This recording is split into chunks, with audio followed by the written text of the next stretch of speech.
Good morning. This is the Board of County Commissioners Board Work Session. It is Monday, November 20th, 2023. It is 9:11 a.m. The session is set to go until 11.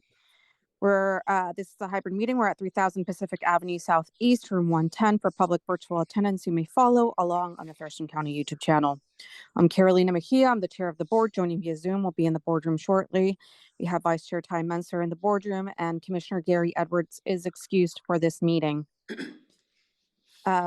We are having issues with the live streaming right now, so this meeting is being recorded and will be posted later on the Thurston County YouTube channel.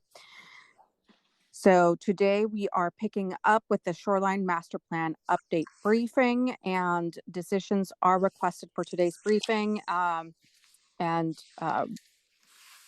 I passing this off to? Thank you, Commissioner. We are going to pass this directly to Ashley. Good morning, Commissioners. Ashley Rye, Community Planning Manager. We are here for our 8th briefing on the Shoreline Master Program. We do have a few items that we're circling back on that we hope to get decision points on so that we can get to the finish line by the end of this year. And then we have reserved some time to talk about aquaculture since that was of interest to the board. I'm going to go ahead and turn it over to Andy. Great. Sharing, okay. Good morning, Commissioners and County Managers. Andrew DeFobis, Senior Planner with Community Planning. We're here today to continue our discussion of the Shoreline Master Program, or SMP for short. So today I'll provide a brief background on the project to provide some context to the board and to anyone who is listening or watching, and then we'll continue exploring some specific topic areas from the public hearing and items that the board has asked to cover. And that will include circling back on shoreline buffers, one shoreline environment designation decision point, one remaining item from the board's decision matrix, discussion of the flood of record and floodplain as they pertain to shoreline jurisdiction, and aquaculture. So Thurston County is updating its SMP as required by state law. The project includes both comprehensive and periodic updates to state requirements since the current SMP was adopted in 1990. The SMP regulates development and redevelopment in the county's shoreline areas, which generally include Puget Sound, large streams and lakes, and associated critical areas. The board held a public hearing on the proposed update on May 16th and has been holding regular work sessions since that time to refine documents ahead of considering local adoption. Ultimately, the locally adopted SMP is submitted to the State Department of Ecology for review. Typically, Ecology will work with county staff and then eventually return a conditional approval for board consideration. The SMP update would take effect upon formal approval by Ecology and final action by the Board of County Commissioners. So the first item we'll look at is an update on shoreline buffers. The last time the board discussed buffers, a majority of the board voted to increase the proposed buffers on the marine shoreline, essentially restoring proposed widths that had been put in earlier drafts of the SMP update. As a refresher, the board's vote changed the proposed marine shoreline buffers to 85 feet for shoreline residential, which are those areas that are most heavily developed, and 250 feet for the other shorelines, which are the urban and rural conservancy and natural environments. The board asked staff to review this with legal counsel and then come back toward the end of the process, which is where we're at today. We've had a few discussions with our attorney who has reviewed the entire SMP draft as currently written.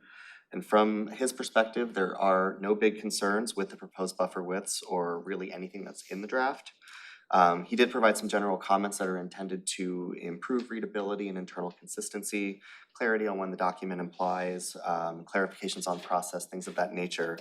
And pending any questions from the board, we will plan to make those changes in the draft, and so the next version would reflect those items. So I will pause there because that's essentially just coming back to check with the board to see if there's any questions or proposal to proceed with the buffer widths. Questions? Commissioner Menser? I don't think so. I don't remember what exactly the question was that prompted this legal review. So I don't think it was not my question.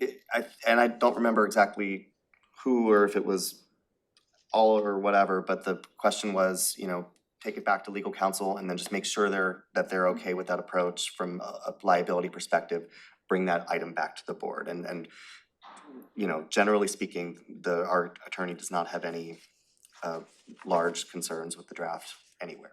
And the clarifying suggestions are not substantive, or They're I haven't really seen them, so. not, they're pretty minor, and anything that is changed before the board considers final adoption would be shown in strike-through format, so if there's any concerns, you'd be able to see what those changes were.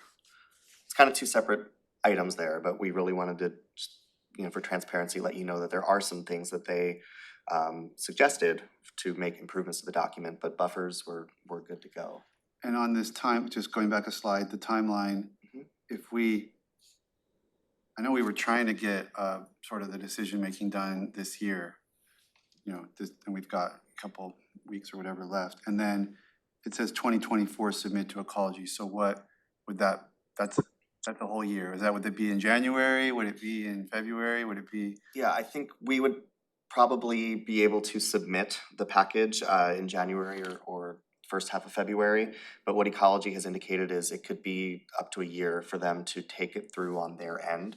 There's a lot of steps that they need to take. They have a formal comment process. They're likely to do a public hearing, and then you know, they will circle back with county staff on what they heard, because we need to, as a county, respond to those things.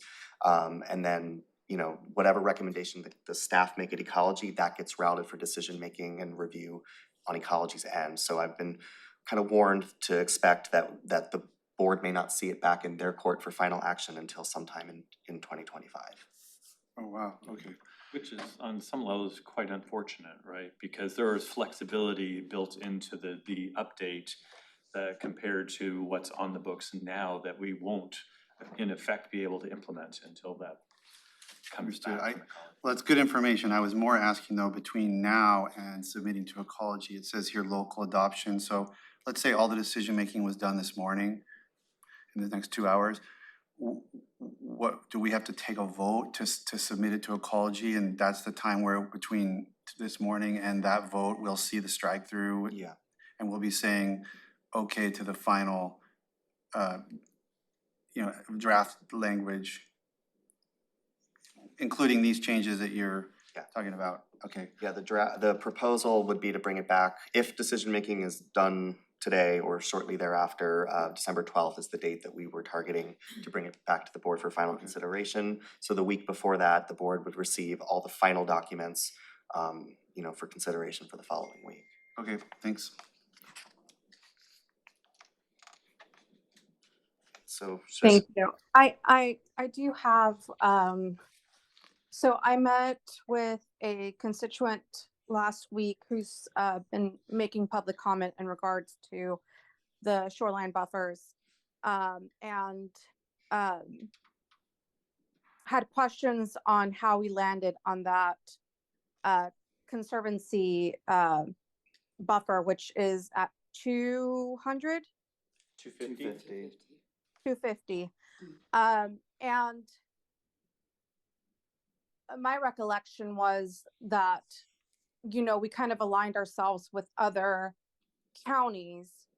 But I guess I just want to open that up to conversation, because, you know, just, you know, it was in those conservancy, especially up on by Henderson Inlet, there is quite a bit of housing there. And I was like, well, is it a designation of SED, or what exactly kind of is it? You know, is it just the buffer? And so kind of wanting to open this up for conversation, because not sure if Commissioner Menser has had the chance to talk with them.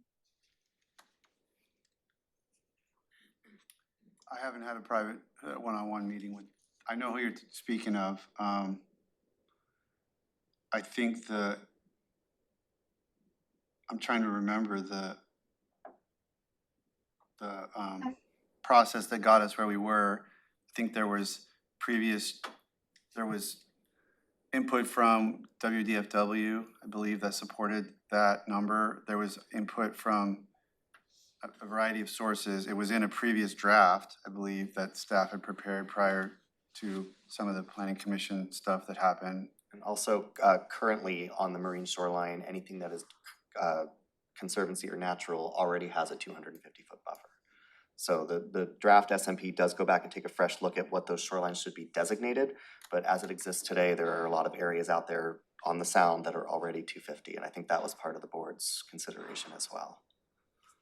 Yeah, it was one of the biggest, it caught attention of some stakeholders because it was sort of the biggest reduction, and it would be, and there was specific information about the marine shoreline. I think we stuck with what Planning Commission did on some of the other categories, but the Marine Conservancy, I think, was the biggest proposed reduction, if I remember correctly, and something else. Oh, I guess my reaction to, we've gotten several public comments on that particular item because there's a particular piece of property that that the property owner believes would be negatively affected in terms of their project, and it wasn't 100% clear to me how, you know, we went through variance process, we went through the different processes that do have flexibility within them, and I'm not an expert in this, as we've all said many times, it's pretty complicated, but it seemed to me like the obstacle that was being faced by that particular property owner would potentially be eligible to make a request for variance under the rules that you went through at the last work session. So I didn't know if I was wrong about that, or the property owner didn't sort of know that there was this other flexibility measures built in that might solve the problem that he was describing. I think it could be both. I mean, certainly a variance is a relief valve, and it's intended to provide reasonable use of property, but I know folks have concerns about that because when you go down that variance pathway, you're talking about additional time, additional expense to get that project approved without guarantee that you're going to end up where you want to be. For that specific property, you know, we wouldn't really know for certain that we're looking at a variance situation until we saw, you know, okay, someone goes out and measures where that ordinary high water mark is, applies that buffer to the property, then tries to apply the other county codes like setbacks and critical areas and things like that to see what is left over for there to be a building envelope. And if there isn't any area or not sufficient to site that house, that's when those variance provisions would kick in. And that's what it sounded to me like, and Commissioner Mejia, you know better because you had a longer meeting, but it sounded like that was the situation. The width was going to create no envelope, and then that's when as I understood, the variance process can kick in and create. Yeah,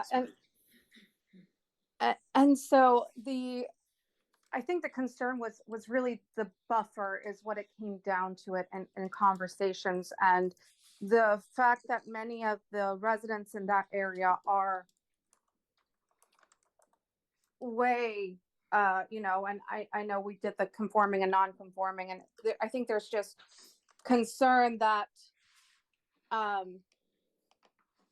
while, you know, everyone else has been able to kind of go up and build kind of closer, they're still being, you know, negatively affected with the 250 buffer. And so they were asking, 175. And so I was just like, well, I kind of just wanted to bring it up because I was trying to remember the discussion that we had. I was trying to look back at my notes on how we landed on that number.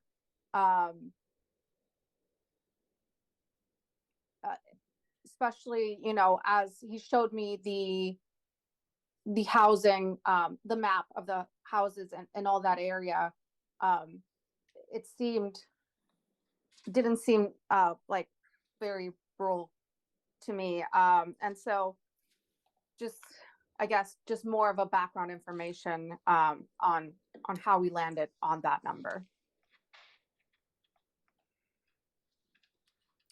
Yeah, I think Commissioner Menser summed it up well. I think it was a combination of a couple things. It was looking at the public comments received, it was looking at where previous drafts earlier in the process had been, and then my piece to add on to that I remember discussing was that currently areas that are conservancy are 250 feet.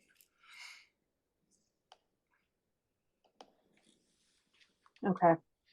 Which may include that property that you're speaking of. I can't remember if it's conservancy or natural right now. It's conservancy. It's conservancy. It's conservancy, yeah. And so, you know, my conversations with them is it maybe, did it get designated incorrect? Is it a change in SCD that's, because I thought conservancy, but before natural, right? The natural is the most pristine area, and then we go into conservancy, and that's kind of like pretty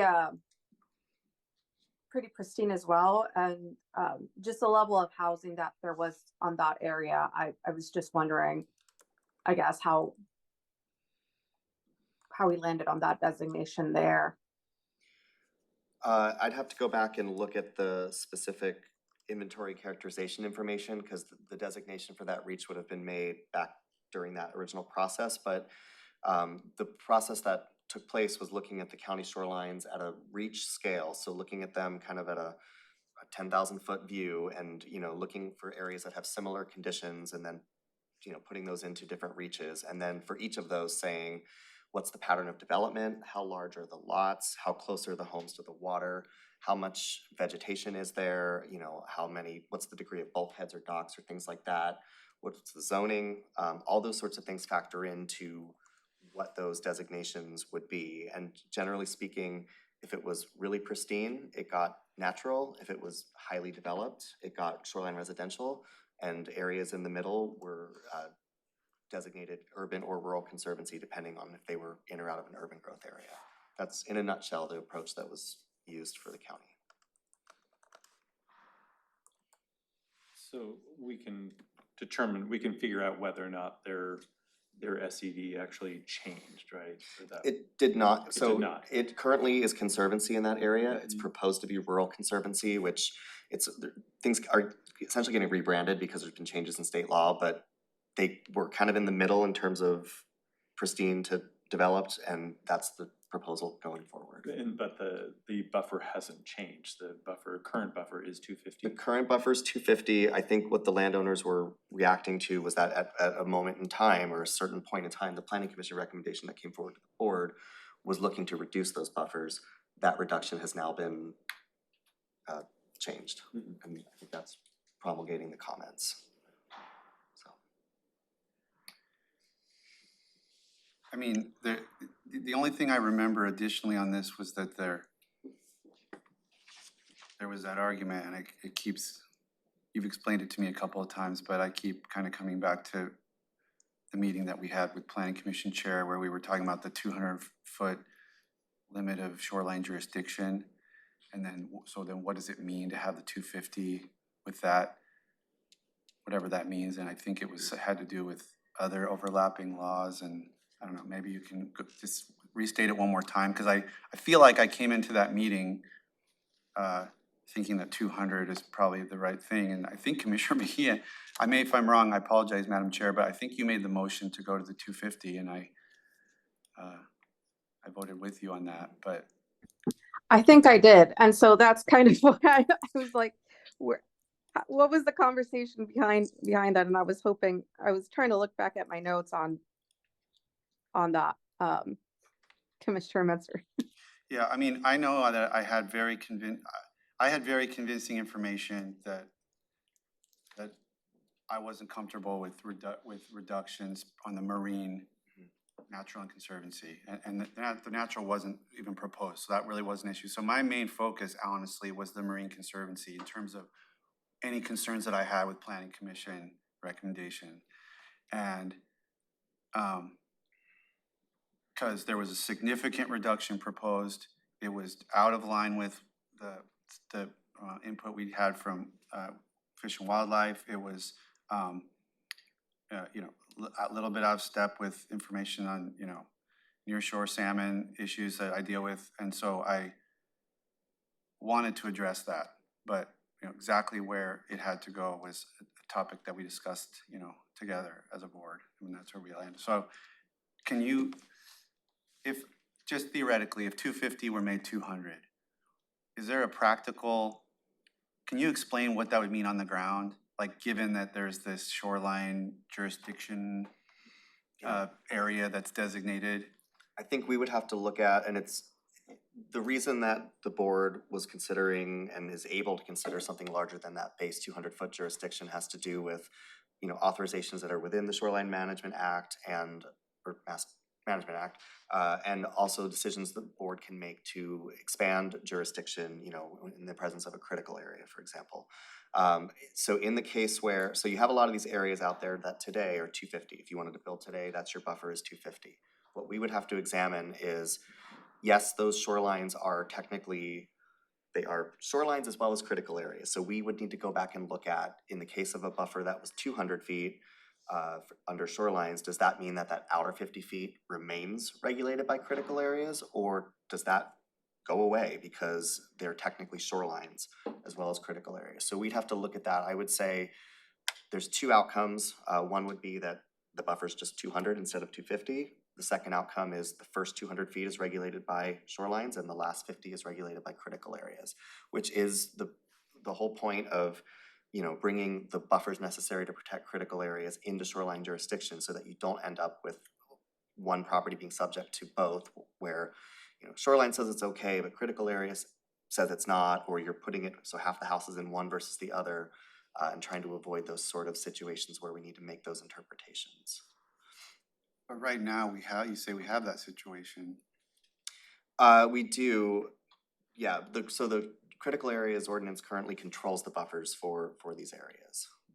Because that, back when the critical areas ordinance was adopted in 2012, that took over. There was state law that said if you're updating your critical areas ordinance, you can apply that to shoreline areas until your shoreline update comes around. And that's the door the county walked through back then. So I'm just it's saying, very confusing. Whoever did the last shoreline update did not believe that having 250, which is what's on the books, was some sort of transgression of a limitation of 200 feet. I'm sorry, say that, the last shoreline? Yeah, I mean, The current. Oh, in the 1990. the argument that was document. made to me, the argument that we had, not argument, but the discussion we had with the planning commission chair was that he argued, I believe, that we couldn't go, you know, 200 feet, that's it, you're limited, so it's. And I think that was actually the question that was asked by the board to take to our legal counsel, and what they said is it is within the purview of the board to make that decision. And ecology, so there had been a shift in my understanding from ecology. So, you know, when the planning commission was looking at these things, I think that was the prevailing thought, was that 200 feet was the cap. Because, you know, earlier versions of the draft had said 250, and when the planning commission was looking at those buffers, you know, like, well, why would we go more than 200? We can't do that. And that had been sort of backed up by ecology, or them saying, you know, we're not sure you can go beyond 200. But since that time, I've been told by their staff that the county may have larger buffers than 200 feet if that is, you know, justified based on our local conditions of our shorelines. And so, you know, has the final thing been said on that? Of course not, because it's going to go to ecology and it's going to get routed around. But my operating understanding at this time is that the county may, if it chooses to, have buffers larger than 200 feet. I don't know, I don't want to put you on the spot. I don't know what facility you have with the bazillion pieces of paper involved in public comment and stuff on this, but do you happen to have access to the letter we got toward the, I want to say, this summer from Washington Department of Fish and Wildlife, specifically on the buffers? I could find that, yeah. I only asked because I feel like that was, at least Commissioner Mejia is kind of asking where, you know, kind of where we landed. I think that had pretty persuasive effect for me personally, just so I sharing that with her. I think, and what I remember from DFW's perspective was, you know, they are promoting the site potential tree height methodology, where you look at what's the largest tree that would grow in this area, or the height of that tree, that should be your buffer, because, you know, we know that when those trees fall over, they provide inputs to the waterways. And I think what their comments were is that, you know, earlier drafts of the SMP had options for buffers, and we think that this option over here is closest to what our preferred methodology would be. And that was the 85 and then 250 for the others. So that's what I. Yeah, that makes sense, because I know we've spent a lot of time talking about site potential tree height, and it wasn't something we were just gonna, you know, adopt at this point, because there's a lot of work being done on that, but it seemed to me like that's where we're headed. I think in the science, we're gonna end up with some permutation of that. So to have a more standardized set of buffer, traditional, I'll say, set of buffers that was not out of sync with that made sense to me. So we're not setting ourselves up for, Having to make changes. yeah, being out of Yeah. compliance, you know, the next update. Yeah, it's not currently a requirement, but it No, I very well understand may, that. it very well I may be understand in that, but, future, you know. future rulemakings, sure. Yeah, so as we're talking, I can see if I can find that. Okay, thank you. Okay. All right, so we're gonna put a pin in that for now on buffers, or? is there- Commissioner Mejia, in your discussion, did it sound like that the property owner you were discussing this with, did they not want to deal with the time and expense of a variance process, or did they not think it applied to them at all, or did they not bring that up and maybe don't know how that's gonna potentially help their situation? The third option. We didn't really discuss the variance. We just mostly stuck with the buffer piece of things, the fairness piece of it, and kind of how we landed there. And I brought it up because I was like, okay, like, was there anything in my thought process, right, where when we made that decision that was like off, or, you know, did I look at information? So I just really appreciate kind of talking through this, because, you know, I was like, I remember there was a reason why we decided to go with the 250, but I just was trying to figure out like exactly why, besides just where we landed with other jurisdictions. I was like, there was more to that piece, I remember, but I just couldn't quite place my finger on it.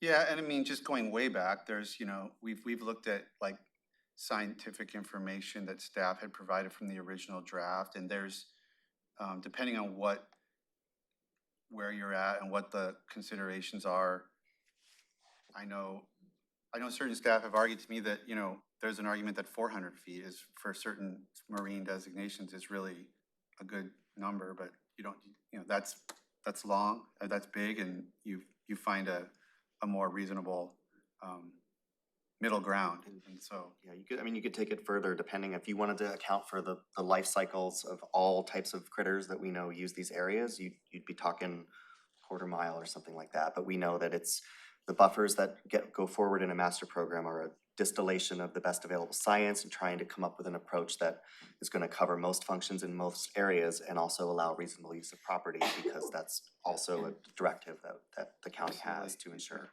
that we protect. So what did you bring up? So what I brought up is that letter from DFW that came to us in July, came to me and then was shared with the board. And so, yeah, this is what Commissioner Menzer was referring to. So let me see here. So they talk about that current best available science supports their use of the site potential tree height, which is the methodology they're putting forward.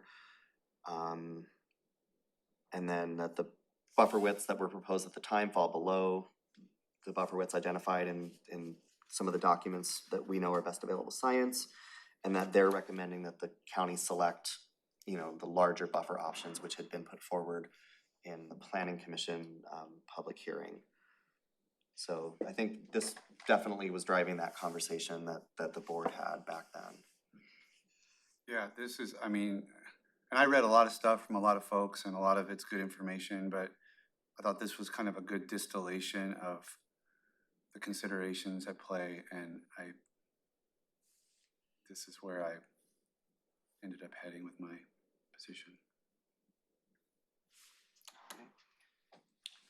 So do we feel Okay, comfortable with the buffer widths that are in the current draft?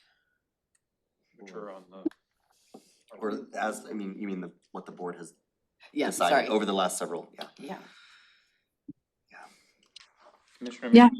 Yep, okay. okay, thank you. Okay. Okay, so we'll proceed with the previous decisions made by the board. And maybe we could ask, I know the individual that was, raising these concerns, and if we could reach out to that person and just make sure they understand how the variances work and how it might help, because I mean, what they described in public comment sounded, and I know there's always like, there's nuances, so I don't wanna, I'm not trying to say that they can be, Yeah. but just so they know that there's this process in place, because it sounded like exactly the situation they were describing. And you know who? Mhm. Okay, I've, yes, yeah, we I've, can and I've contact done them. that, but I can go back and look and make sure that there's nothing else that they're looking for. Maybe let the commission, just for our education, let the commissioners know, if it turns out that that doesn't work for them and stuff, like, let us know, just so we have an understanding of how this operates on the ground. That would be great. Thank you. Can do. Thank you.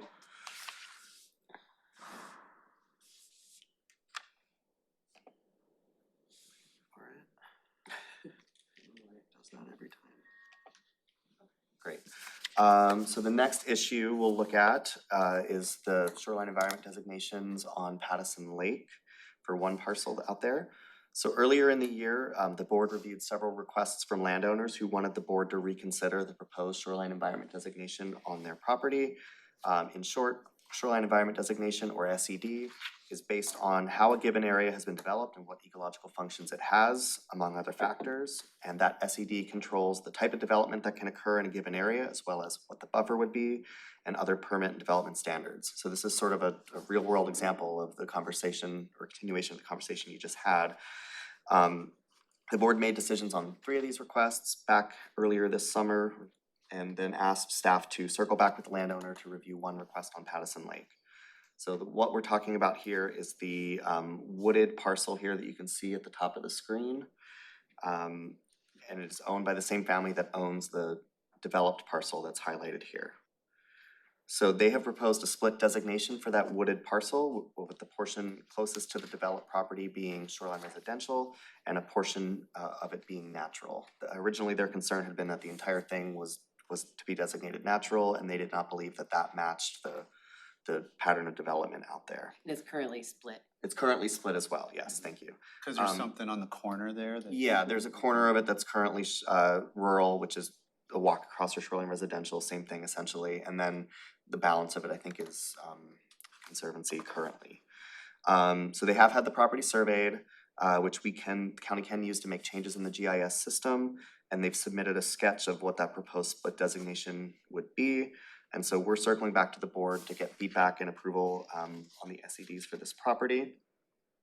And what you can see up there now is a proposed split designation in the image on the left.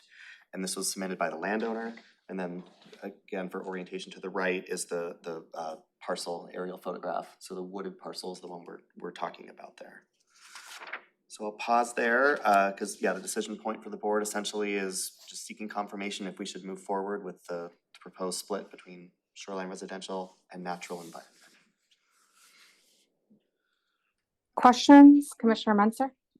Okay, I don't have my notes handy for that last meeting, but currently you said it's conservancy? Mhm. It's being graded up or graded down, however we look at that, to natural? Change to natural, based on that inventory and characterization process that I described earlier. Yeah, this would have originally been back in 2013 when they looked at this, said this parcel and additional areas should be natural. But what we've seen through this public process is people asking us to take a more precise look at their specific situation. Okay, and we already have a split, you said, between conservancy and residential. Correct. So if I know before you were like playing with the maps and showing the designation, but is the same, so when I'm looking at this little drawing, it looks like a bigger area than what is currently split. Is that true? Yes, I believe so. And I think that's based on the area out there that has been kind of converted to residential use with the access trails down to the shoreline, the dock itself, landscaping, and then the area where they are intending to continue those uses over time. So that what you see there is a reflection of the conditions as of today, that the landowner put forward. So I know that we were talking about, like, it was, if I remember this right, there was like what planning commission had, there was what the property owner kind of wanted, but in the course of a protracted discussion amongst the board, and we kind of came up with another idea, and maybe Josh was, I don't know, I can't remember, there was another idea Yeah. that wasn't quite either one of those two. Right. And then, is that what this is, or is this more back to what the property owner wanted from the get-go? I think originally, if I'm remembering correctly, the property owner wanted a split designation that was essentially close to what there is today. So split between shoreline residential and conservancy. Other options for the board were to, leave it natural or make the whole thing urban conservancy. And I think it was the board who originally said, well, what if we did, a portion of it shoreline residential, a portion of it natural, essentially a compromise between what the landowner wanted and what the proposal had been to make the whole thing natural. Yeah, because what I didn't want was like 3 different designations like that. Yeah. I wanted it to just be, boom and boom, so it's cleaner. Yeah, And this is that. this is the result of that because, the board So I said, just want to make sure. the board said, go back to the landowner, talk it over with them, Okay. get their position on this proposal and come back to the board. And so this is the result of having those conversations. And this would be the proposal that we're putting forward and seeking decision. It's an on-the-ground implementation of the board's direction. We just wanted to get confirmation of that split since it is a little bit different than the current split. It's a bigger amount, I can see that, but I thought this was probably the best overall approach, but I don't know, what do you think, Commissioner? So this is just in conversations with the landowner where we landed? Yeah, this is where, staff working with them and understanding what their goals are out there and, what they put forward is the area that's being used for residential uses in conjunction with the house and everything they've got developed on the other parcel. This would capture that. Because it's worth noting that both their developed home parcel and everything that continues around that side of the lake is also proposed to be shoreline residential. So they're asking that this designation reflect how they're using the property today and intend to use it into the future. Okay.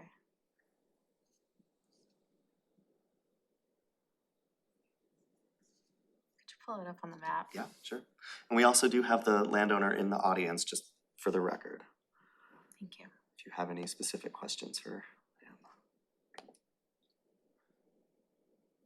Just give me a moment and I will get that up for you.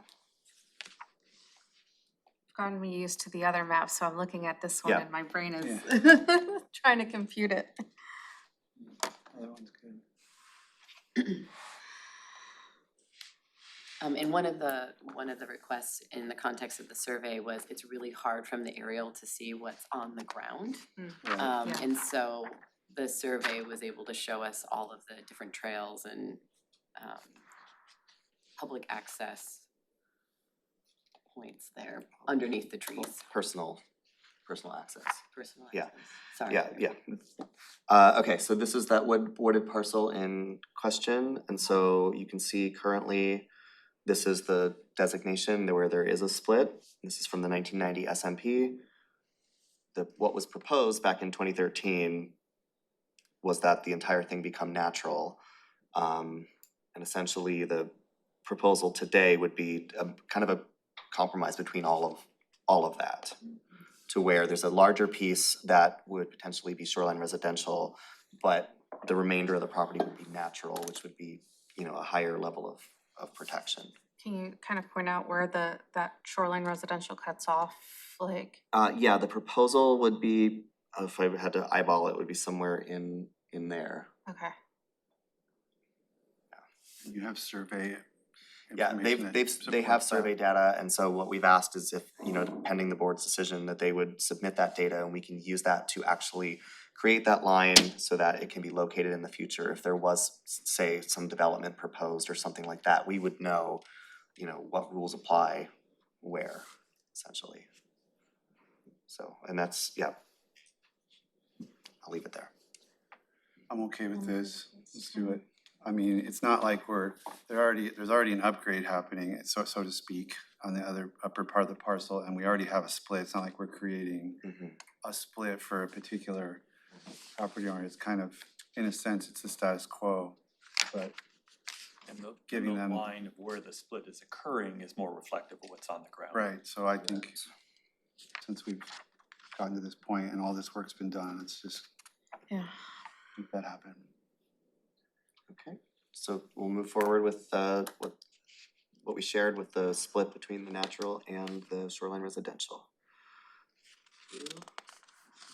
Back to the presentation.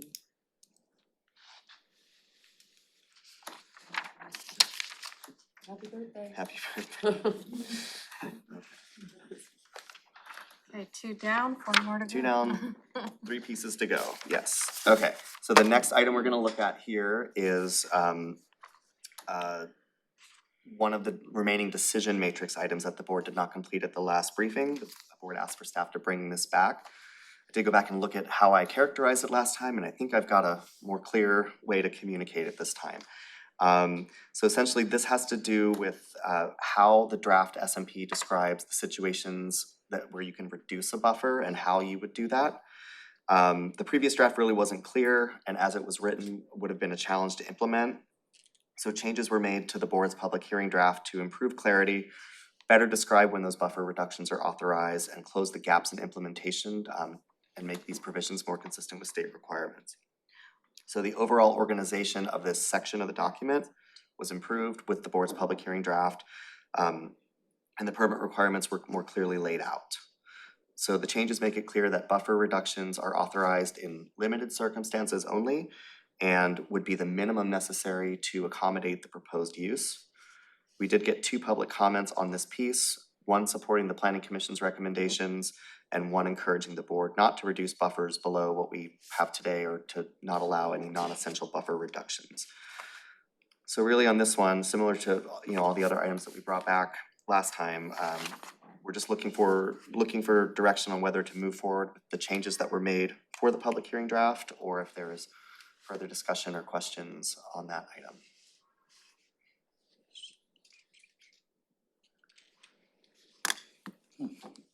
Was this something we discussed at the last work session? Yeah, I think it was, I don't think I was communicating it very clearly as part of the issue. Yeah, this was one item that was from the decision matrix, and it's just, At 10:30 on. yeah. So what went forward to the board's public hearing hopefully is more clear, better, easier to implement, and is more consistent with state statute. It was changed based on comments and conversations with Department of Ecology, and we're just seeking if there's any additional questions or anything from the board, or if we can move forward with as drafted.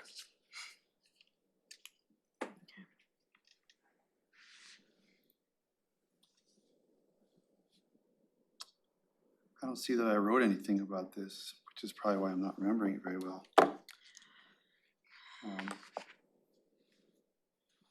I know Commissioner Edwards had questions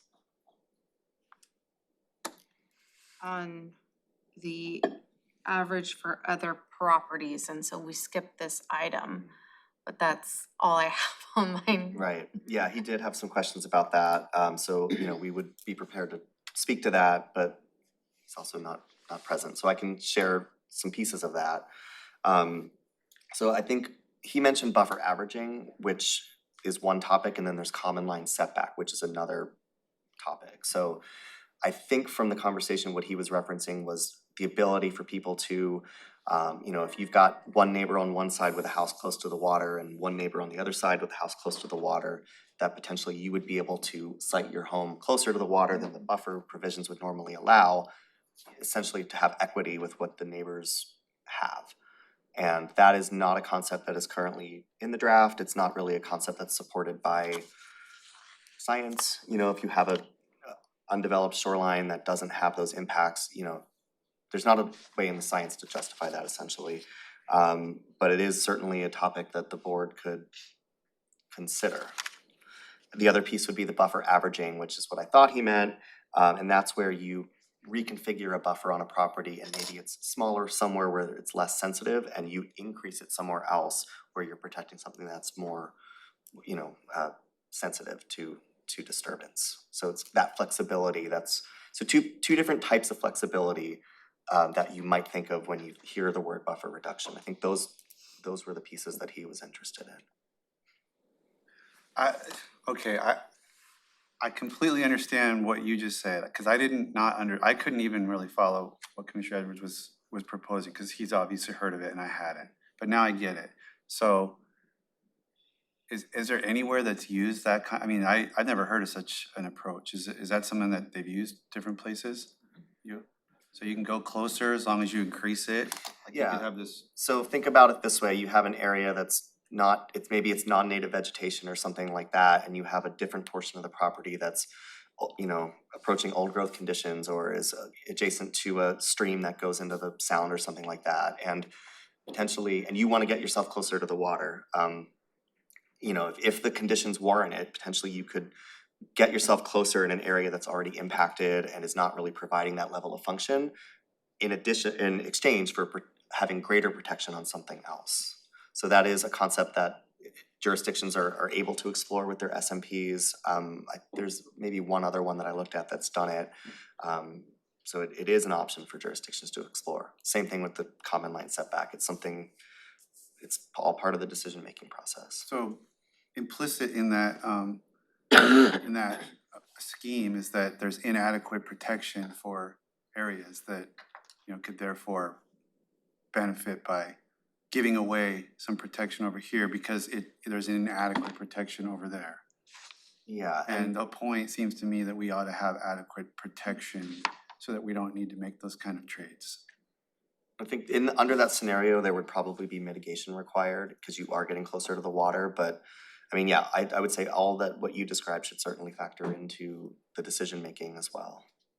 But that's not anything Planning Commission ever discussed or? Not that I can recall. I'm not. No. I personally am not we're so close to getting, I think I don't want to completely change even if I was convinced that was an awesome idea, I'd say let's put that front and center for the next draft. Mhm. Because that's not something we've ever had any public input on. I would agree, as we were talking about it and we looked into other jurisdictions, it would involve talking about the mechanics of it, talking about the process around it. It would be a pretty big change at this stage in the process, but that doesn't mean that it can't be considered for future iterations or updates. But sort of figuring out how the current provisions work and the current processes work, and then you can always introduce that is another level of, or option for flexibility. And that was the planning commission recommendation language? I don't Right. remember, and I went back and I asked Brad, who was on this project before me, I don't know that it was ever discussed or put forward as an option. It's a blind spot for me. In my time with the planning commission, I don't believe it was discussed, and that was, 2 to 3 years worth of working with them on these items. It may have, incidentally or tangentially, but I don't remember substantive discussions or conversations about changing the draft to insert those things, for example. So. Yeah, and that also means we don't have any feedback from the Department of Ecology on those provisions. So it would be a pretty big addition at this point.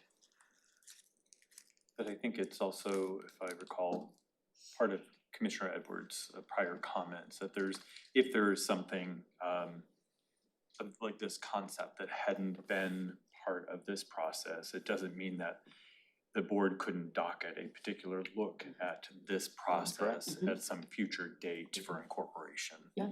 So it's not, because of where we are in this journey, it may be probably too late to really do a thoughtful approach, but it could be something that the board puts into the mix of items to be docketed at some future date, most likely after ecology is actually adopted this one. So that comment segues to a comment I was gonna make later, and I'll make it now, or a question now.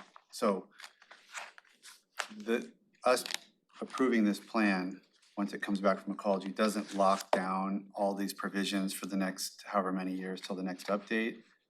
There can be the board could say, for example, one of the things that we put into place was in this draft is a Marine Resources Council, commission, committee, whatever, and they're gonna try to create metrics around no net loss and all that, and if their data or analysis shows that we're falling short, we can make targeted changes at this plan, or is everything locked down until you do another comprehensive SMP review?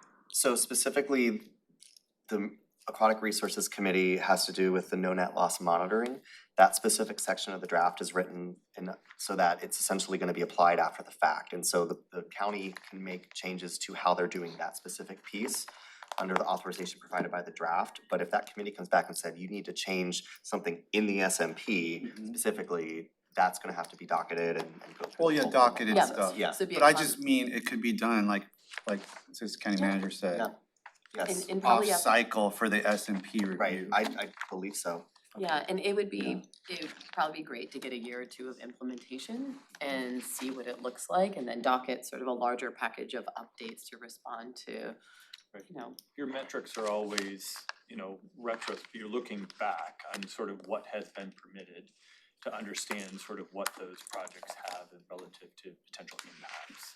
And so you gather all that and then see whether or not you're maintaining ground or gaining ground, or which would then suggest a mid-cycle change.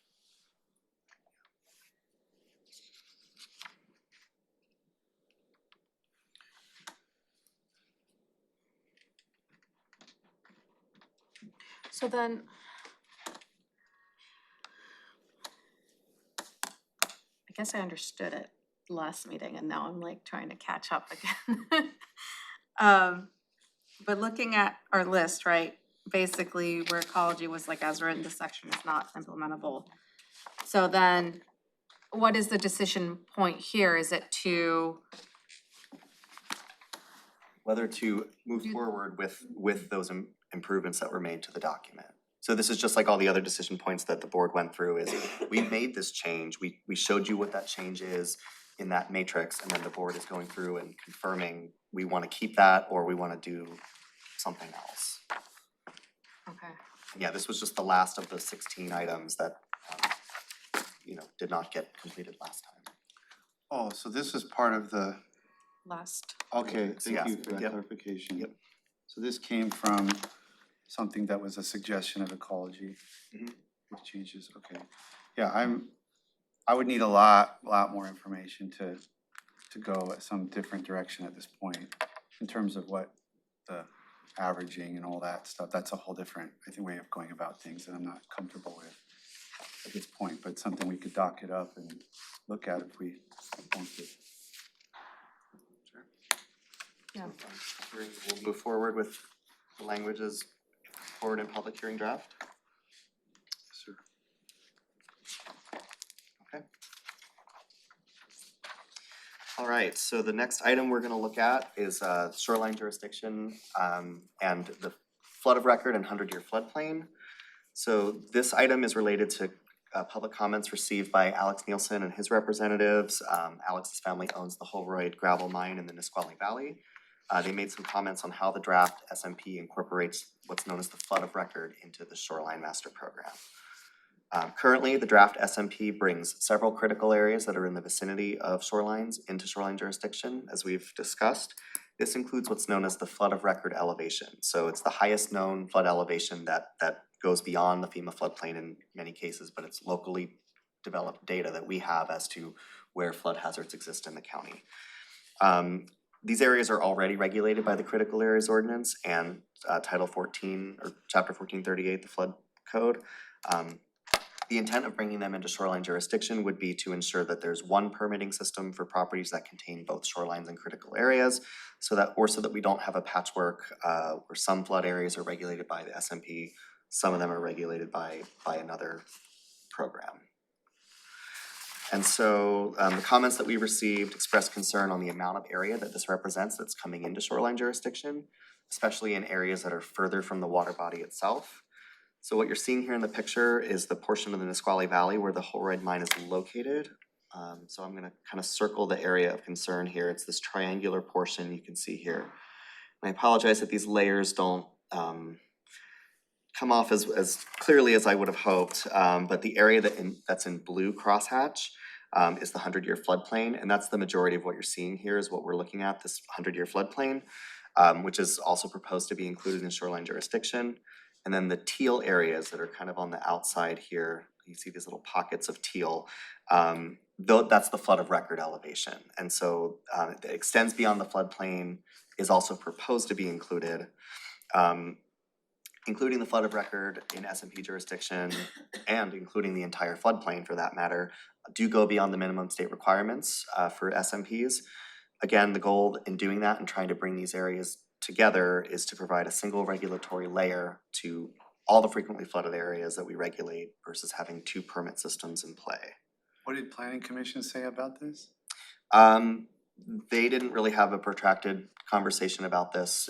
To my memory, we had some kind of conceptual conversations about how critical areas are coming into shoreline jurisdiction, but they didn't really have a lot of substantive conversation on it that I recall. So now that we've kind of given that little bit of background, the board really has two decision points in front of them. The board can proceed with SMP jurisdiction as mapped, or they could remove the flood of record elevation from the shoreline jurisdiction. The second option would be, the board could also consider, in addition to removing that, also remove the entire floodplain in shoreline jurisdiction and only use the what's minimally required by ecology. On that first point, we do believe we heard a preference from the board last time to exclude the flood of record from shoreline jurisdiction, but conversation kind of got cut short for time, and so we wanted to come back and confirm that was the board's direction. It also leaves the question out there for the floodplain itself. So I put some considerations up here from the briefing document to help guide your discussion. Some things to point out are that currently the entire 100-year floodplain is currently in shoreline jurisdiction, but the flood of record is not. Also, regardless of the decision here from the board. Wait, I'm sorry, Oh, can you yeah. just repeat that? Sure. So today, the 100-year floodplain is in, flood of record is not. If you look at a shoreline jurisdiction map as we have it mapped today, it would include the floodplain but not the flood of record because, you know, there's just based on the allowances in state law. So at the time in 1990, we were able to bring in the floodplain. I think the whole piece about critical areas has come along since that time. So it's a product of its time. The board has different decision points that they may make with this update. And, okay. I feel like I was feeling like to just remove the flood of record and keep the floodplain, which is kind of status quo, addresses the concern we heard and still covers that. I mean, it's the majority of the area that's still within critical area. Yeah, so anything, you know, it's not like someone's gonna be able to build something where they couldn't today. It's all gonna be still regulated. It's just a question of which pieces go with critical areas, which pieces go with shoreline. So you're not losing regulation of a flood hazard area. It's still gonna be regulated. It's just which document does it. It's process, I think It's is the process, big difference right. is that if it's in the SMP, which is fine, it will just have that extra layer and extra time of Department of Ecology review versus Right. something that falls wholly within the critical areas ordinance. It would just be local review without that extra Department of Ecology review on top of it. Do we know, so in that triangle that you outlined, you said that was Polaroid. Do we know, there's another couple big teal, I'll call it. Yeah. Swaths, do we know what land that is or who owns it or what's being done there? I think and I believe we have some representatives here who could potentially speak to that. But, so this is the property that we're talking about. It's all of this. And you can see there are portions that are covered by the 100-year floodplain, so are currently subject to shoreline jurisdiction. There are additional areas on the property that would be covered by the flood of record. So again, they're regulated today by critical areas. The concern is that these areas would come into regulation under the SMP. And then that requires the ecology, If there's a variance or a conditional use permit, yes, it would require ecology approval. which they don't need at this point. Correct. But what I was asking is the big teal chunks to the right Mhm. of I that don't know triangle. who owns those, but we could Okay. certainly find out, but I don't know. I was just curious if it was all one thing versus, you know, it's like there's a couple parcels. Clarifying question. So the 100-year floodplain is in the current SMP. Correct. So a question before the board, not only is the maintaining that 100-year floodplain in the SMP, but the addition of the flood of record. Mhm. So if the board provided direction to remove the 100-year floodplain, that would retract basically the hatch marks to the shoreline jurisdiction, basically, of that 200 feet or It's whatever. the floodway of your water body plus land 200 feet contiguous in the within the floodplain, that's the bare minimum ecology jurisdiction. Well, I Right. guess the question being then, if that was retracted to there, then that would be those permits that would need to have the ecology involvement. Right. But we could potentially streamline such that that larger area would fall under the CAO, and just have county review and oversight, which could be Yeah. less steps or involvement for the applicant. And there are quite a few parcels there that are pretty far away from the Yeah, actual this floodway. area that we're looking at here, it's roughly, I don't know, 8/10 of a mile or something like that from the Nisqually River in this direction, and then McAllister Creek up in this direction is also a good deal away. So it's a pretty wide floodplain. Part of this the questioning instance. is potential streamlining for the applicant. Right. I wrote in my notes from the last session, ecology questioning it themselves.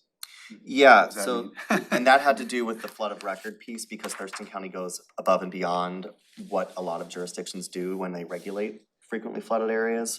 I don't know that all jurisdictions, well, they don't all look at that flood of record, a lot of them use the FEMA piece. So we go above and beyond in our flood regulation, that's part of why we're a rate, was it CRS Community 2, Yeah, rating. although we did rank 2, confirm, whatever it is. whatever decision you make here, we confirm that it would not change the rating, like Yeah. our Right, rating is right. not tied to. Thank you, I remember asking that question. Yeah. and forgot But that I yeah, did. ecology's specific point is you're taking a document, a regulatory program that's intended for these water bodies, and with this decision to bring all these critical areas in, are putting, regulations on water dependent uses a mile from the shoreline. That's kind of their scratching their heads about that. So I think they know that county has the authority to do so under the ability to bring critical areas and their buffers into shoreline jurisdiction. But in this specific exercise of that allowance, I think they have some questions. So I think we will potentially get some comments about that when ecology reviews the document if no changes are made. Doesn't mean it can't happen, but I And just, did we get public comment asking us to remove the flood, the 100-year, no, I'm sorry, I'm getting them mixed up, to the flood of record Mhm. versus somebody saying, no, I need all this to be out of there. Flood, 100-year floodplain as well. I think the comments in question were related to the flood of record. I think there is, I would say is certainly a sentiment from certain members of the public that, any expansion of area subject to this master program is of concern to them, so. But there were specific folks who specifically Said had flood of interest record, in right, that inclusion. correct. So let's go ahead with decision point 1, which is whether to include the flood of record within shoreline jurisdiction. Commissioner Menzer, I'm gonna go no on that. and for me as well.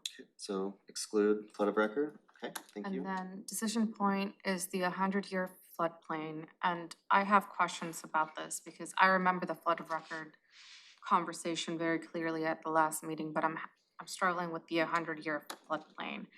And could you kind of review that once more and? Yeah. Sure. So the Shoreline Management Act lays out what is the base or bare minimum of what needs to be regulated by a master program. And as you know, it's Puget Sound, it's the large lakes, it's the large streams. In addition to that, there are other pieces that they require to be regulated. Associated wetlands is one. Another one is the floodway of any of these shoreline water bodies and land that is 200 feet landward of that floodway within the floodplain. So the bare minimum related to floodplains that the county would be required to identify and protect in the SMP is the floodway that's mapped and 200 feet landward, within the floodplain. The county also, and so that's bare minimum. There are also allowances under state law that allow the county to include critical areas that are associated with these water bodies within shoreline jurisdiction. Let me back up. So in addition to that bare minimum floodway plus 200 feet, the Shoreline Management Act says jurisdictions may include their whole floodplain essentially. So that's one decision point that counties have. And then separately, there's a broader, counties may bring in critical areas and the buffers necessary to protect them into shoreline jurisdiction. And so through a combination of those two allowances under state law is how we ended up with a proposal that went forward through the process to bring in all those frequently flooded areas into jurisdiction. But as we've said, the board can kind of pick and choose or make different decisions based on the authority you have under state law. And historically, it sounds like floodplains were included because we Correct. didn't have the critical areas ordinance, and so the SMP was sort of acting as a critical areas ordinance as it pertained to Right. protection of floodplains. Right. But now we do have a critical areas ordinance, so those floodplain areas have a whole nother set of regulatory provisions that would apply to them, regardless of whether they're included in the Shoreline Master Program. Do you have a map that shows the difference between the flood plain as it's included and the minimum ecology floodway plus 200 feet? I don't. Okay. I could show you, here's what your floodplain looks like, here's what your floodway looks like, and you could make some inferences as 200 to feet. that. We could do that, but we don't have it I'm specifically. just curious if it's, how much overlap is there? It's gonna depend on the specific river system. So in some places, the floodway is larger, in some places it's smaller, and then depending on your surrounding topography, as we know, if it's flatter area, like, getting out toward the delta, like we have here in the Nisqually Valley, it's gonna be spread out far and wide, but further back in the system where it's more channelized, that floodplain might be smaller because all the water's being carried in a ravine. Are you showing us Nisqually Valley? Because that's kind of the most expansive. I'm sure, spot. well, that's specifically where these comments came from. Okay. So, yeah, I think I did have another example from the previous presentation, but I took it out because I feel like that was confusing to have one that was unrelated, but was just trying to show another example of how these different areas look. Why do we need to have the 100-year floodplain in the SMP? Well, Don't. don't have to, but the thought is that you're having one regulatory program cover a property versus saying, the portion that's within 200 feet of the water is covered by shorelines and the rest of it is covered by critical areas ordinance. So it's for regulatory ease and implementation ease, but it is certainly not required. So what do you mean by regulatory ease? Just, it's easier for the county to implement. And it's easier for the public to know that there's one regulatory program that would cover the property versus I need a critical area permit and I need a SMP permit. And if you're at odds with those programs, you need a reasonable use or a variance or both. It's, one permit system versus two permit systems. Okay. And there's pros and cons to, each approach. Can you And I, list some pros yeah, and cons? well, I think it really applies to those properties that are within the 200 feet of the Mhm. floodplain directly adjacent to the floodway. We can have conversations with legal counsel about whether if you are sort of split between SMP and CAO, whether SMP would just cover on that one piece. But otherwise it does create some confusion, to have that. And then aside from it, when you're outside that 200 feet, those properties, I think are the ones that would have that additional process that they wouldn't otherwise have. Because without the SMP, they would just be CAO. It's not like they're split between them. Yeah, that is something that our attorney suggested the board could consider is giving folks the opportunity to opt in if they're in a property that would be covered by both, to, in those instances, have that jurisdiction for SMP just cover them. Which is something the board could explore, but.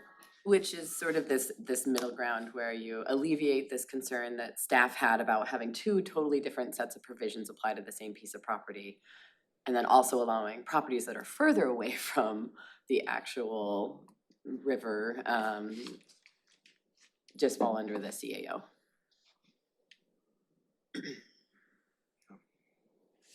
But those changes would be in the SMP if you wanted to go down that road, and we have not drafted those up. We'd have to bring those back at another scheduled briefing if you wanted to explore it.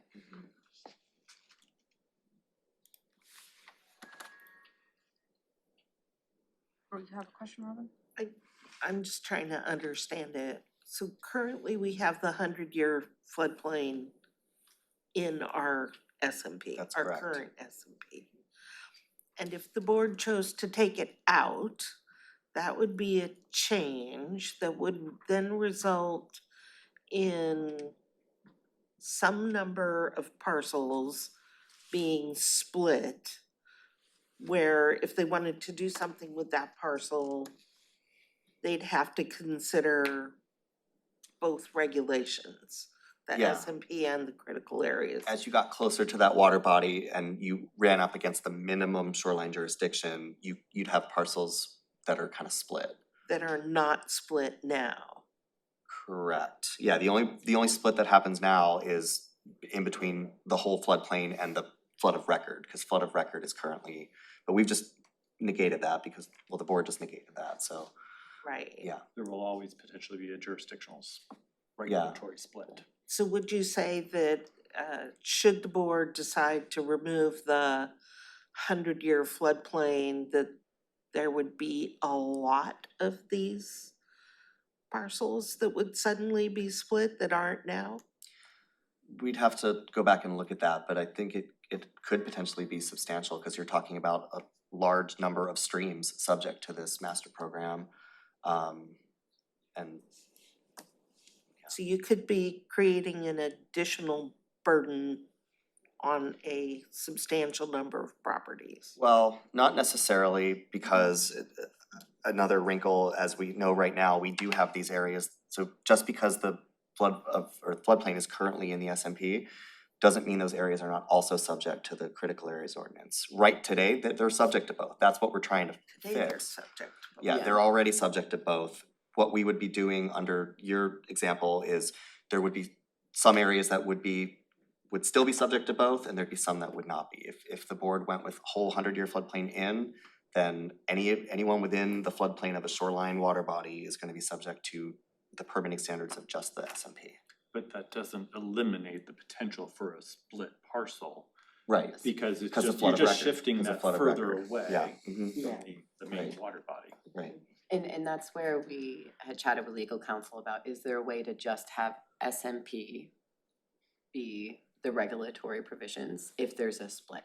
So essentially, with parcels with a split, automatically they get put in the SMP bucket, so that you don't have this situation of property owners having to get through two different sets of regulatory provisions. But that's a pathway that could be available regardless of whether or not you include the 100-year floodplain. It could be. Because the flood of record is also gonna create a similar situation. So all that to say, we're trying to keep in mind what the end goal is, which is making it easier for property owners and the staff to navigate all these different permit processes, and we think we have found one, regardless of what decisions you make with the flood of record and the floodplain, inclusion or not inclusion. Is this like with ecology's comment on this, is this one where they were like,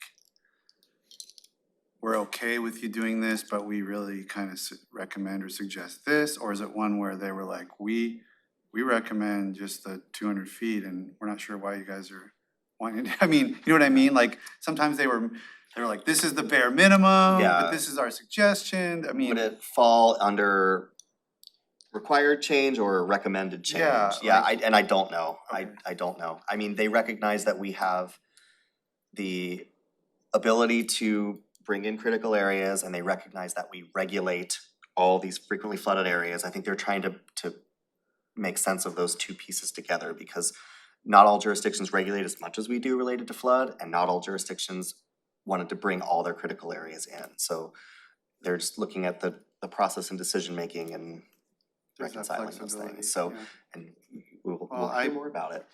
I mean, I know that we're chewing up time on this. I don't have a strong opinion about this, so, you know, if I guess my personal inclination would be to remove the flood of record and then just keep the floodplain, because that's kind of how we're doing it now, and we'll see what ecology says to our draft or whatever, but rather than trying to unwrap it. I don't feel strongly enough about it to think that I want to unwrap it and create a new setup, but I could be persuaded if you feel differently.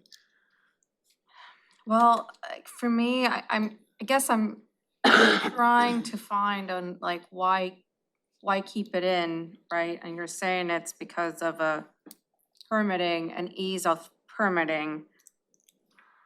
But if a property owner still has that split designation, he's still gonna have to go over those two hurdles of a critical areas ordinance and an SMP, regardless of whether this is included or not.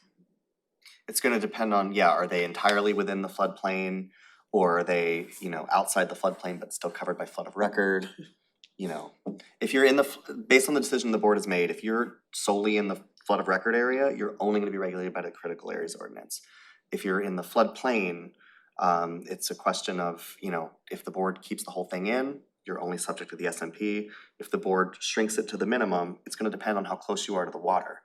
Because you could be in an area where you're in the floodplain, but you're 800 feet from the floodway and you're good, you're only on the CAO, but if you're closer, you know, it's gonna be potentially both. It just depends on who has the property where that split occurs and who finds themselves smack in the middle versus they're on one or the other. So, You said the planning commission had a short discussion. Was there, this wasn't a part of the minority report or anything like that? I don't think so. They were kind I of don't agreed on think it? so. Yeah, I think they had questions about whether they could, you know, change any of the critical area rules as these things were coming in, and the answer to that was no, that was outside the scope. But we talked about it conceptually and we explained, you know, why we would bring certain critical areas in just to have this, you know, one regulatory program cover all these areas that often you find together. And I don't think there was specific conversation, at least not rising to the level that I'm remembering it, like I do some of the other topics, on that particular item. It's a, This one is, I'm just, you know, it's,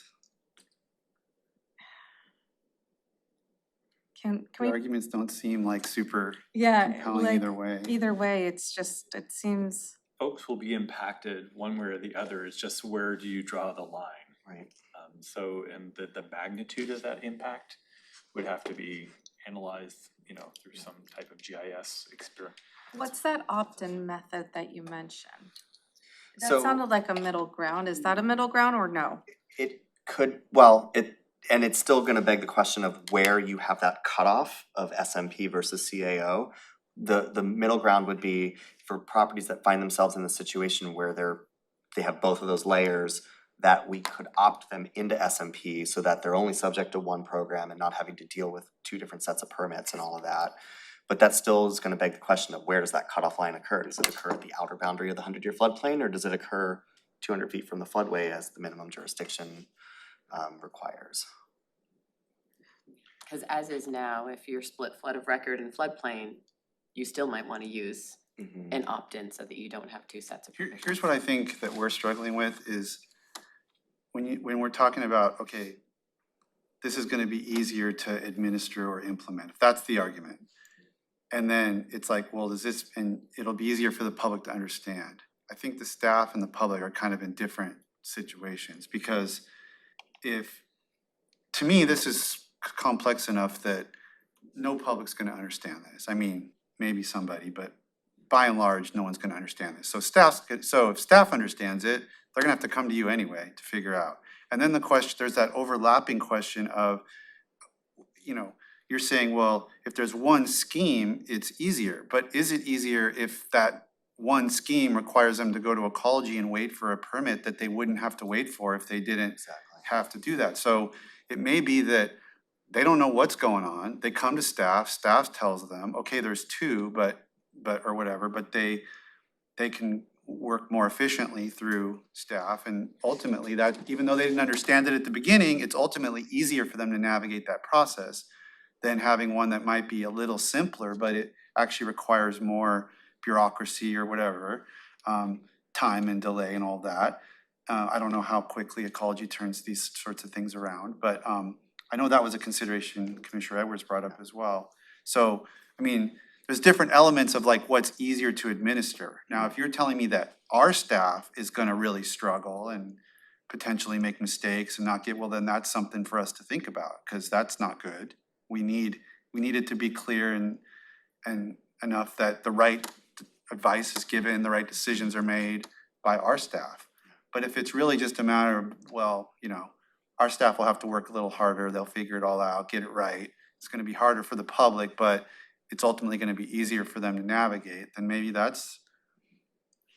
Yeah, I think to your point, I mean, there are certainly flip sides to these coins, right? So maybe it's great, there's one program that regulates these areas, but the flip side of that is you've now put these areas subject to the SMP, which means it's subject to ecology decision-making, and also increasing the amount of area that we have to demonstrate no net loss and those sort of things. And I wanna say it's adding, it's not insignificant. I mean, we're adding probably 60 days to permit approvals, because anything that has to go to ecology for approval, we have to wait until all local appeal processes lapse, you know, like we wait 21 days or whatever that is until it didn't get appealed, and then that decision goes to ecology and they do their decision-making process, and then the decision isn't final till their appeal period is concluded.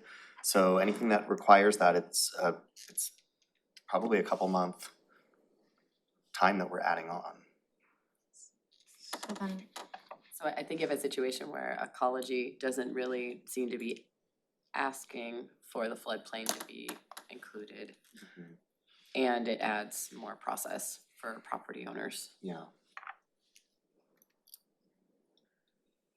I mean, I personally offer my opinion. I don't hear anything, any argument really that advocates and would tip the scale for the inclusion of the 100-year floodplain as well. I think the ease of regulation it all depends on the magnitude. It's going to be the same regardless, as it's a line on the map, right, in terms of how many are in or out. I would argue that the fewer parcels that are subject to the ecology review, et cetera, makes more sense, and just leaves it solely within the county's jurisdiction under the CAO. I would agree with that. yeah.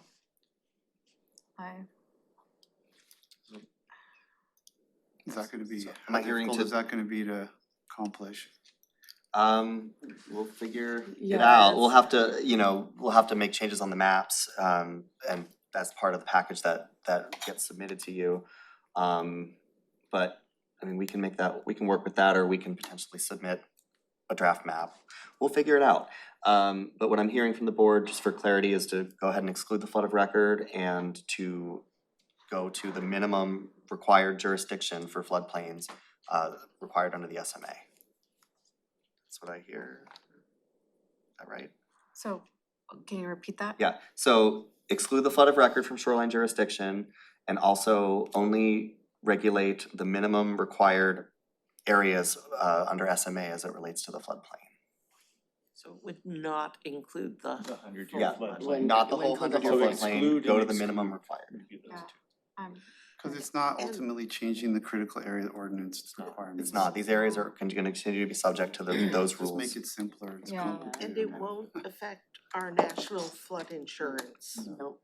And I mean, Policy. maybe if we were a jurisdiction that didn't have a strong critical areas ordinance, this is something that you might want to consider. But since we have such a robust critical areas ordinance, and that's what our flood hazard rating is tied to.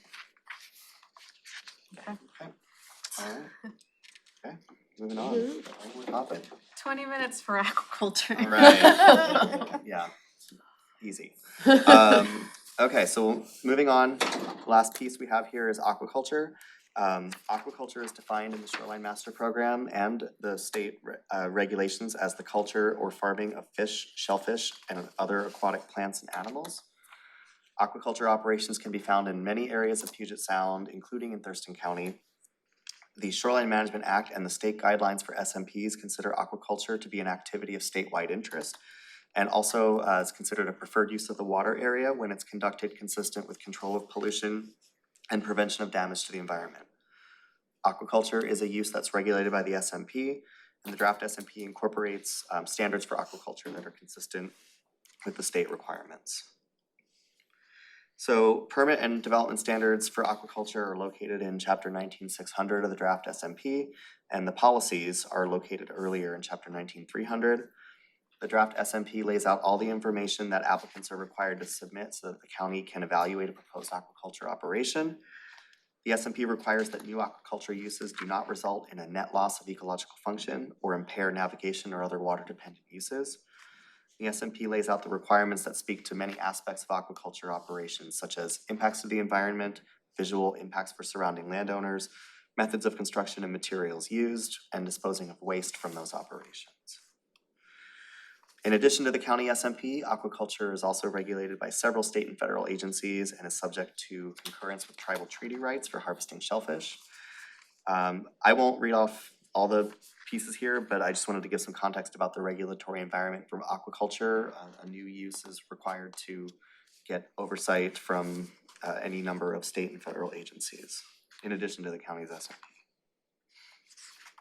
So this is a topic that's been of keen interest to the public throughout the process. The Planning Commission spent a good amount of time on this, and the board also received numerous public comments during the public hearing process.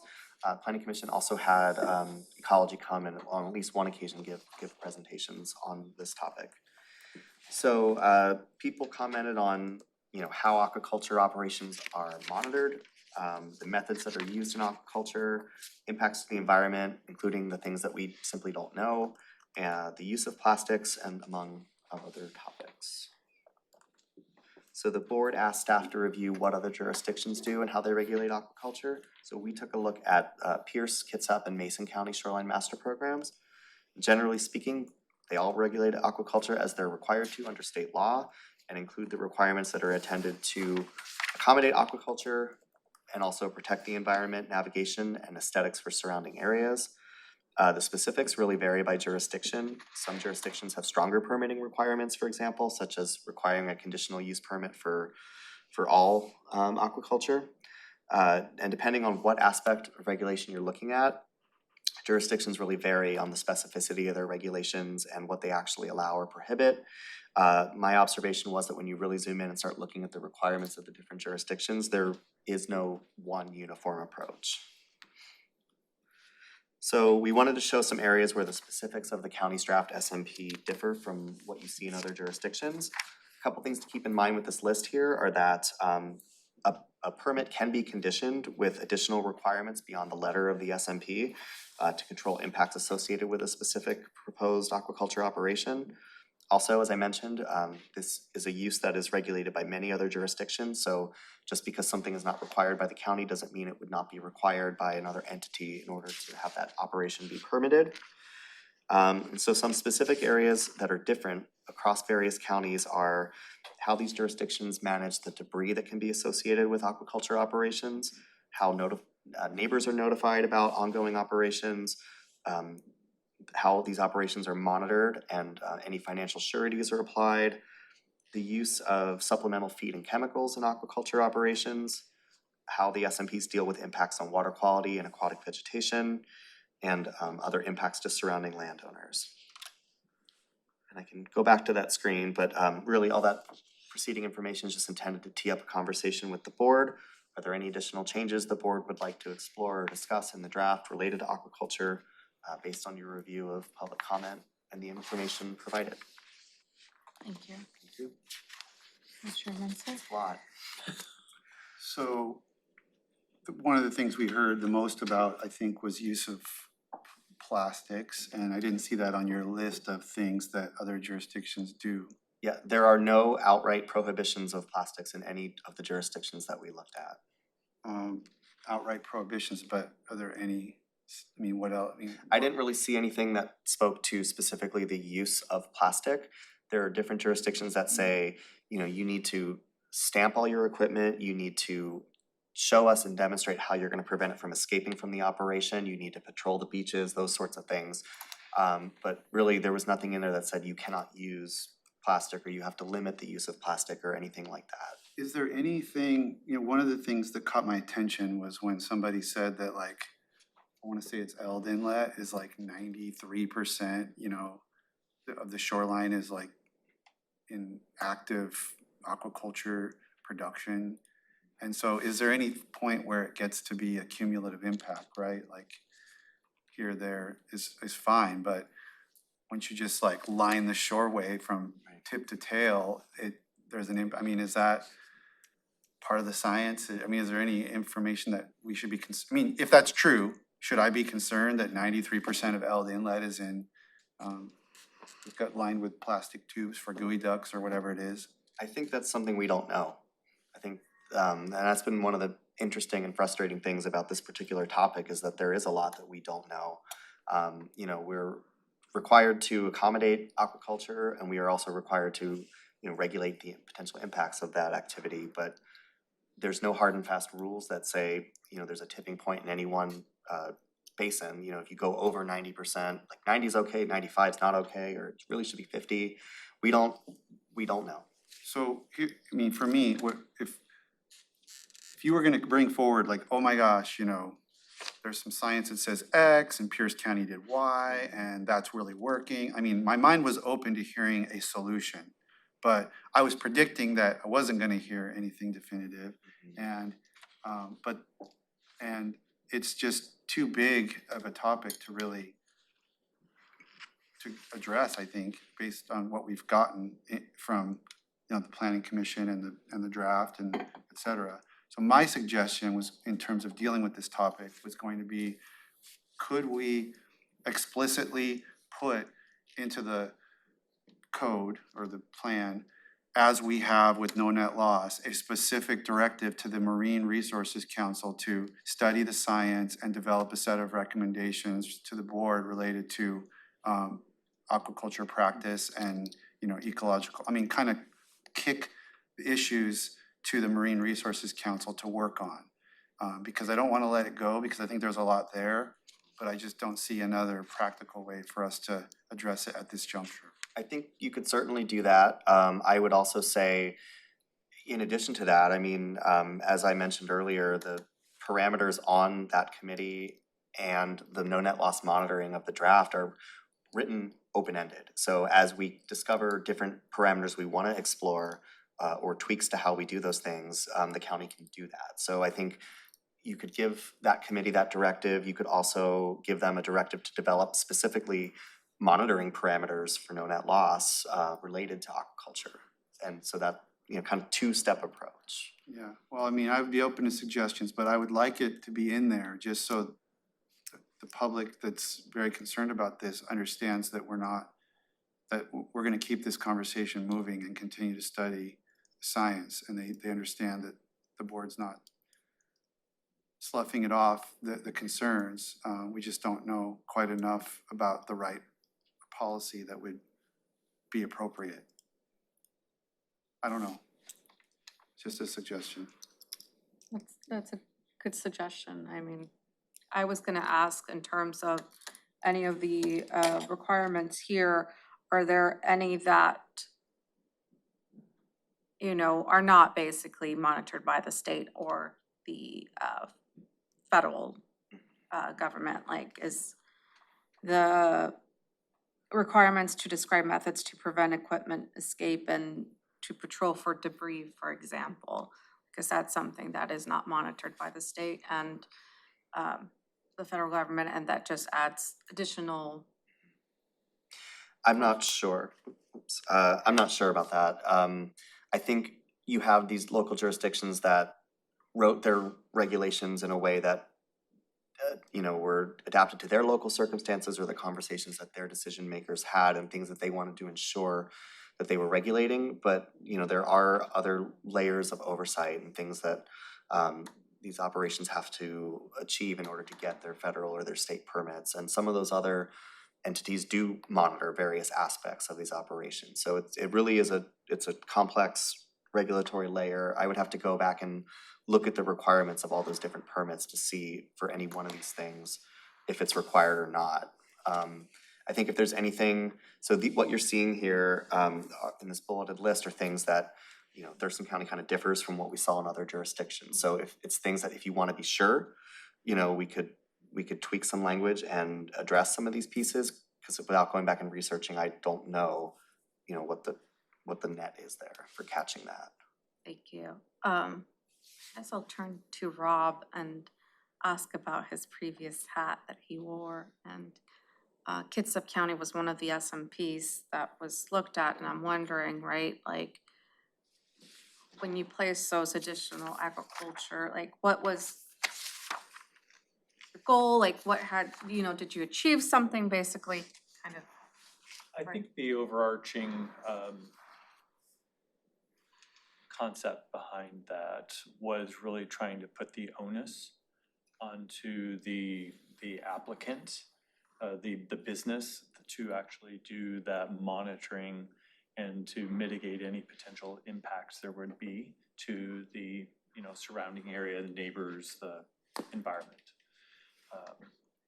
And it's been a few years since, because I think that a lot of those went into effect with the 2012 update in Kitsap. Okay. And then there was just a light refresh not too long ago, but We were pretty close. We're pretty close to Kitsap. Actually, Kitsap County was the kind of the model that the Thurston County SMP was based on. So we're most alike with what Kitsap County has adopted. We wanted to look at something that was a county that we could say is kind of comparable to our situation and had also been approved by ecology. So that was a good starting place to work with. And so I'd say we're the most similar to Kitsap. Didn't Pierce do something and then get in trouble for doing it with Yes. respect to aquaculture? Yeah, Pierce County got appealed by the shellfish industry, and ecology also did, you know, allowed those things to get through. So I think they were roped into that as well. And that's definitely something that we looked at, and you know, we prepared. I went and worked with our legal counsel and tried to make sure that anything that we were putting forward would not go into that trap of whatever it was that got them appealed. I think they tried to put some pretty big restrictions on aquaculture and, you know, prohibit it entirely in certain SEDs and things like that. It's been a long time since I've looked at that case, but there's a number of very specific things that they were called out on and lost. And ecology implicated along with them for not, you know, stopping that. And we hopefully do not go into any of those pieces because we've looked at that issue. And as I mentioned, our legal counsel has looked at the SMP recently, and I specifically mentioned the aquaculture piece again, and I don't think there are any concerns that we're in jeopardy there.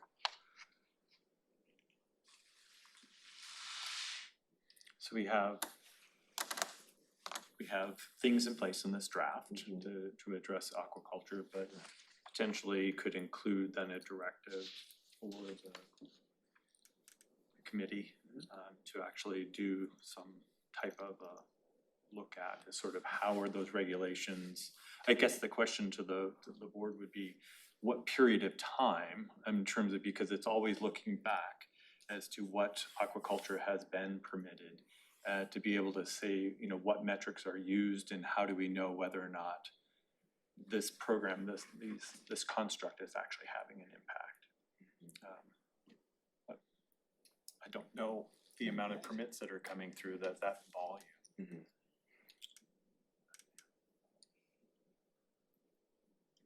Seems like I a don't good- know the level. I mean, It seems like a good recommendation to have, say, you know, there's that forward-looking, we're going to do a deeper dive on this topic to see sort of where we're at. Not every jurisdiction has a committee really to look at the SMP, so that's a Yeah, I think aquaculture is an interesting beast on its own, just because of the different regulations. But also think we received so much public comment in regards to this specifically. But just looking at the recommendations up there, right, it's like I'm having issues just even pulling some so I'm very leaning towards Commissioner Mentzer's recommendation to having the committee look over this and see, one is Eldon, are we currently at 93 and then all of a sudden we're gonna be at 95, 97 percent? Tracking that, but also seeing, is there other areas that we can put in certain regulations where we have some flexibility as well, that maybe are not being monitored by the state or the federal government. Because looking at this now, I don't know what is being monitored by the state already or federal government.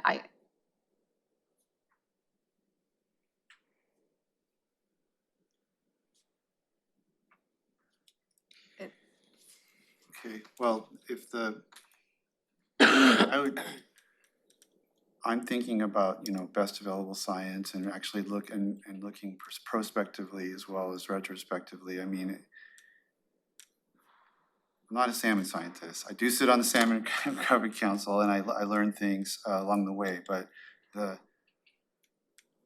seen gooey duck tubes in the thing and I know eelgrass and all that, kelp, and there's certain plants that are important for the forage fish, for the salmon, juvenile salmon, and I can't imagine that having 93% of your shoreline, I know that's not, gooey duck's not the only thing that's being produced, so I may not have an incomplete picture, but I don't think it's out of line to sort of be on top of that as a board, and we just don't have that information, and that would be a perfect place for this advisory council to plug in. And I do want to highlight that the SMP it requires applicants to submit, a look at where their operations going to be, what are the surrounding land uses in the area, what are the environmental parameters in that site. So if there are critical saltwater habitat areas, if there are eelgrass beds, they're required to do mitigation sequencing with that. They're already required to avoid, minimize, mitigate. So there's some of that is in there. I think it's just a question of is it enough? Is it detailed enough? Should it go further? Is it something other entities are requiring? Yeah, I think there's other questions to be answered, but it does speak to some of those things. Thank you. And then I know Commissioner Edwards was very supportive in terms of, or would support, not trying to speak on behalf of him, but he did mention it in previous meetings in regards of the use of plastics in aquaculture farming. And so maybe that's something, not sure if we can ask the committee to look into, right? What are the options for that? Yeah, there's new stuff. I mean, I heard the lands commissioner give a speech pretty recently where there's going to be an effort of the Department of Natural Resources to, she called the kelp and eelgrass our submerged forests. And so they were sort of incorporating that space into their efforts to protect and preserve these areas. So there's new stuff coming down and new science and new information that I would like the board to be aware of. Okay. And it reminds me of that issue on agriculture where we knew we had an issue but nobody quite knew what to do, and the Planning Commission called for a deeper dive, as we called it, into the issues, and so that's kind of where I'm at, is looking at, I don't know where the right place is to go, but I'd like to see a deeper dive somewhere, and maybe this Marine Resources Council can be a. And I think that's something the board will be able to continue to explore on the other side of adoption here, because like I mentioned, work of that committee is not necessarily gonna require new updates to the S&P all the time, so you'll be able to provide that direction in an ongoing fashion and receive reports and whatever, however you lay that out. Okay. So for the record, we will move forward, for now, we will move forward with the draft with all the aquaculture pieces as drafted, but expect to have further communication between the board and the Aquatic Resources Committee as it pertains to aquaculture and future discussions that occur outside of the update itself. I don't know where in this draft the council is, I think we directed that on the no-net law, so if there's a way to explicitly say that that's part of its mandate, I would like absolutely. to see that. Yeah. I think the public would appreciate that. Sure. Will do.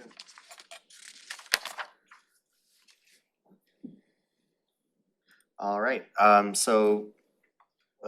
what comes next in the process? We're really at the end of all the substantive review for the board. So that's amazing. Thank you for that.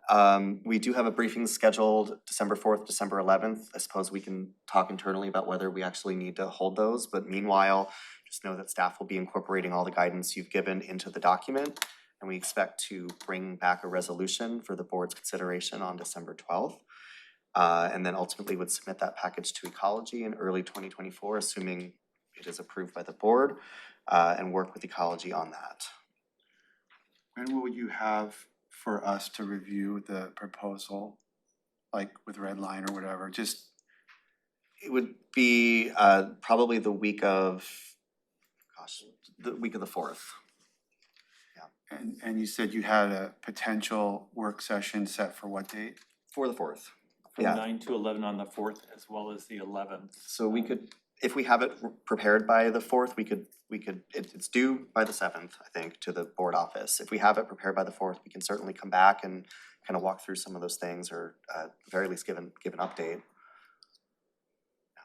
Okay, well, I mean, if I'm getting the draft on the 4th, then maybe, I don't know. I'm sure we can make use of the time. Yeah. But We can do our best I'd to do like to that have one before more then. session Sure. before we, go to the actual action, because I'm sure there'll be questions. Mhm. Unless we all maybe we could all give the county manager a thumbs up and cancel it, we're all good, but to have a session so that we could Yeah. ask whatever questions come up once we see the specifics, it would probably be very good to have that. So maybe December 11th, we'll cancel the December 4th one, and then that way we have time to review the document and, Vote on the next day. If we have it the 4th, we would actually have 2 days before it's due to you to make any last minute changes. okay then. And then if you want that, Well, I was just thinking if we they'd have get, to be minor, but. if we can see it before the 4th, but if we can't see it till the 4th, then we won't really have questions, Yeah, unless Andy walks us through stuff. I mean, we could use a time. It'll be Yeah. walking in workshop sort of thing Yeah. potentially. That's fine Because too, I guess. how many business days are between now and then? Not Yeah, many. yeah, Yeah. I hear you, I'm just asking. for me, it takes a little time to kind of let that information sink in. Let's just keep them, Yeah, sure. and then We'll that be way here. we maximize time. There may be questions from new board members. There may be, and we have a briefing for the 2 new commissioners on Wednesday to review the S&P and the comp plan. Which is not gonna be enough time, but we'll at least start getting them. Thank you. Thank you. Okay. That's Well, all. thank you, Andy. Thanks. Thank you for going on this path with us.